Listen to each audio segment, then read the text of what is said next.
দেশের উদ্দেশ্যে যাওয়ার আগে অবশ্যই কতগুলো বিষয় আপনাকে লক্ষ্য রাখতে হবে।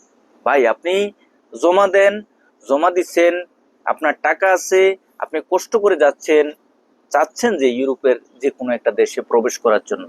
কথাটা বুঝবেন ভাই।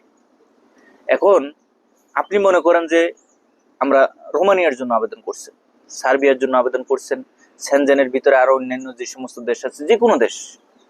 রোমানিয়াতে তাদের যেই রোমান ভাষা রয়েছে, সার্বিয়াতে তাদের যে সার্বিয়ান ভাষা রয়েছে, পর্তুগালে যাবেন পর্তুগিজ ভাষা, পোল্যান্ডে যাবেন পোলিশ ভাষা, স্পেনে যাবেন স্পেনিশ ভাষা, ইতালিতে যাবেন ইতালিয়ান ভাষা।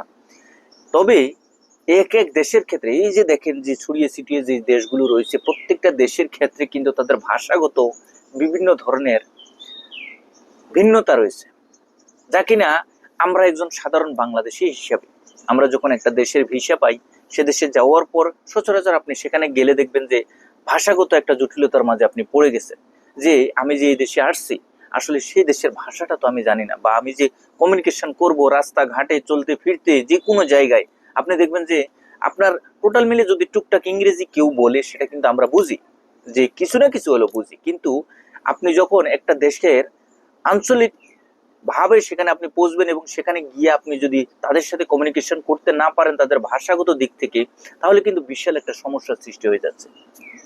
এই কারণেই আপনি যখন যে কোনো দেশের জন্য জমা দিবেন, সে দেশে যাওয়ার পূর্ববর্তী পর্যায়ে আপনাকে কিন্তু সে দেশের কিছু ভাষা, সে দেশের রীতিনীতি এবং ভিসা পাওয়ার পরবর্তী পর্যায়ে মূলত সে দেশের যেই ভাষার যেই সাধারণ যে জ্ঞানটা, তার উপরেও কিন্তু আপনার অবশ্যই একটা অভিজ্ঞতা থাকা দরকার। তাহলে কি হয়, আমরা সেখানে যাওয়ার পরে ভালোভাবে মোটামুটি হলেও একটু যদি আমার ভিতরে একটু সাধারণ জ্ঞানও থাকে সে দেশের ভাষা নিয়ে, তাহলে কিন্তু আমি যে কোনো জায়গায় কিন্তু খুব সুন্দরভাবে চলাফেরা করতে পারবো।